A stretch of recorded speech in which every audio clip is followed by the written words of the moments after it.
Hello everyone, and welcome to my first of hopefully many Commander deck techs. For this first one, we're going to be going over my favorite commander of the newest set, Kamigawa Neon Dynasty. This is Kodama of the West Tree. Kodama is one of those commanders who seems like a no-brainer to build.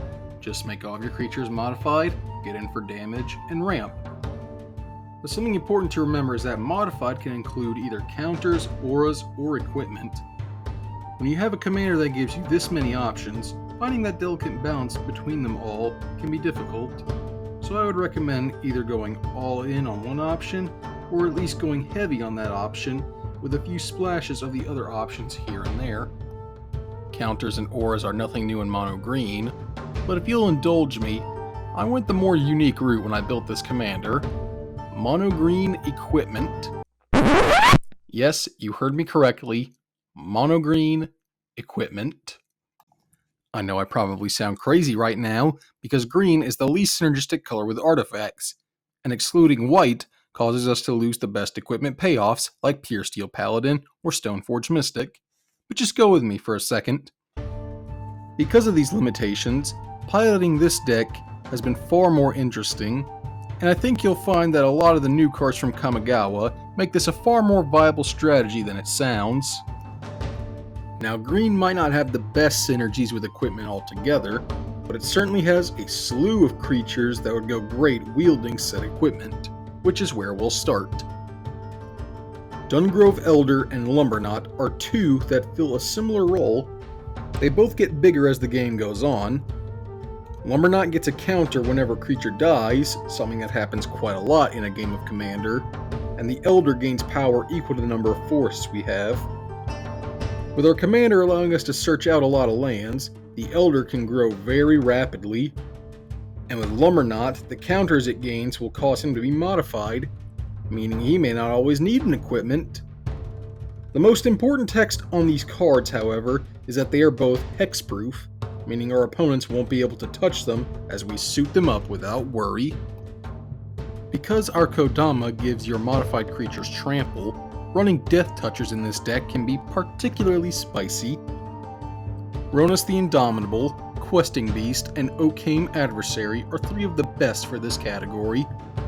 Ronus is not only big, but also indestructible. The Adversary draws a card when it connects, and Questing Beast does, well, a lot. One downside with Ronus is that he can't do anything if he doesn't have a strong enough friend with him, and unfortunately, our commander just barely misses the mark. Still though, I think he's a very worthy inclusion of this deck. These last three creatures I'm going to mention for our creatures we want to suit up may just be our best ones. Undergrowth Champion gets a counter whenever a land comes into play, making it a modified creature on its own. And whenever a modified creature deals combat damage, we get a land, which will add a counter to our champion. And on top of that, the champion can protect itself from damage by just removing one counter. Easily one of the best creatures for any Kodama deck, regardless of the build. Armory Automaton can just snag any and all equipment on the field, even our opponents. So we can cheat on equip costs and make the automaton a massive threat right away. And last, but certainly not least, Etch Champion can just have protection from all colors if you have Metalcraft active, which, in a deck that is predominantly equipment, is not going to be much of a challenge at all. These three are easily some of our biggest haymakers when they're equipped, and I believe no Kodama equipment deck should go without them. My personal favorite is by far the Armory Automaton, for the ease at which it can be suited up every turn, even be able to get around equipment that grants Shroud.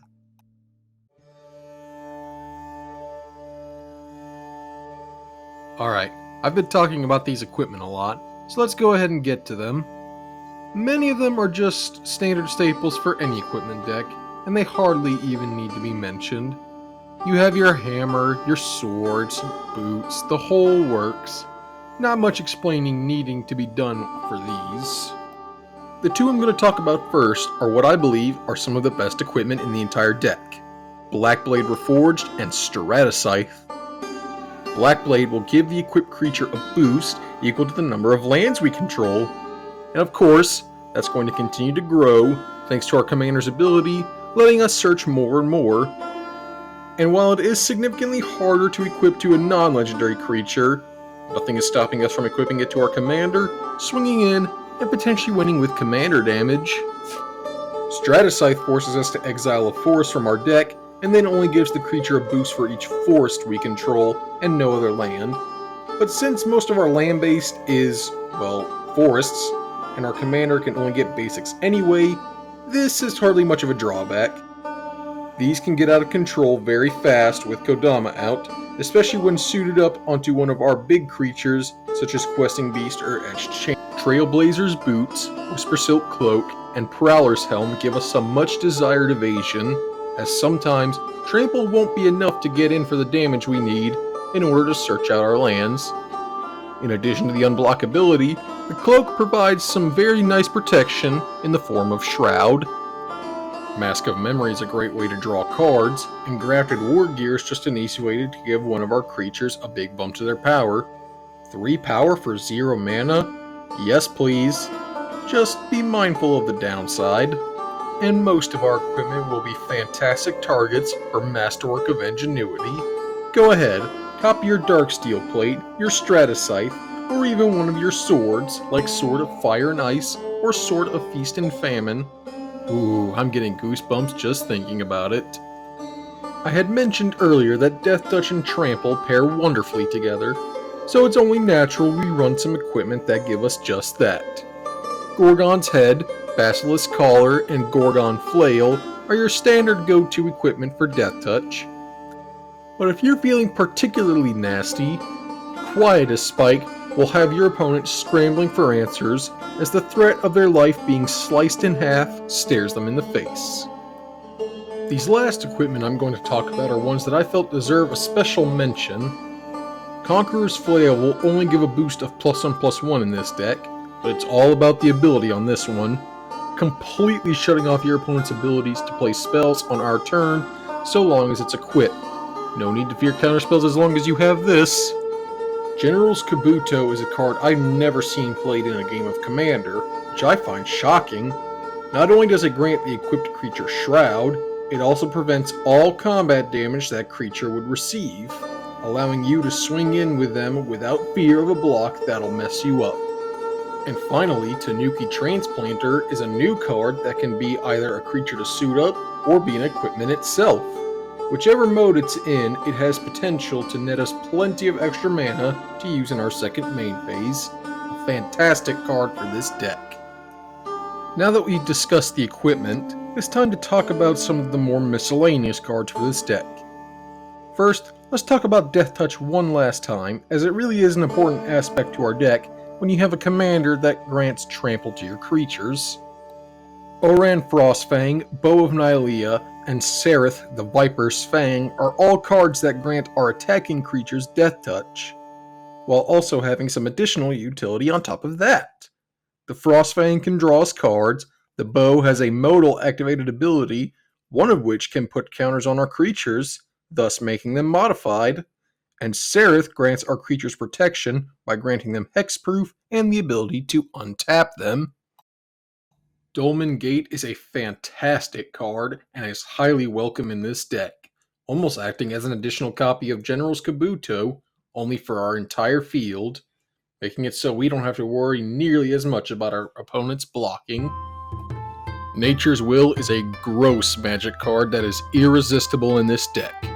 By manipulating the stack, whenever our modified creatures deal damage, we can have it to where Kodama's trigger happens first, getting us the land, then having Nature's Will untap it along with all of our other lands.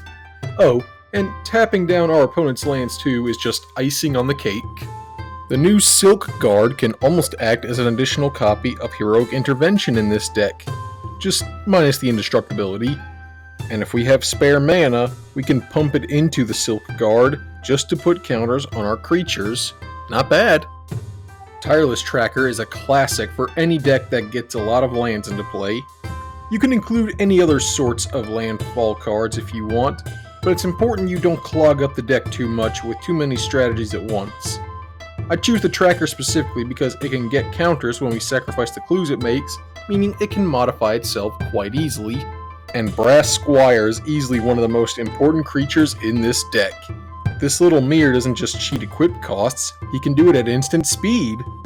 This can either take opponents by surprise, or put them in a lose-lose situation where blocking will hardly matter. I'm usually not one to talk about mana bases, as they're usually straightforward and budget dependent. Since we're in mono green, with a commander that incentivizes we play lots of basics, the mana base is even more straightforward here. There are 3 lands in particular though, that I feel deserve a mention. Tyrite Sanctum can put counters on our legendary creatures, making them modified, and can even make one of our creatures indestructible if we go through the setup. Inventor's Fair can help us tutor for an artifact if we need a certain equipment, particularly useful because green doesn't exactly like searching for artifacts on its own.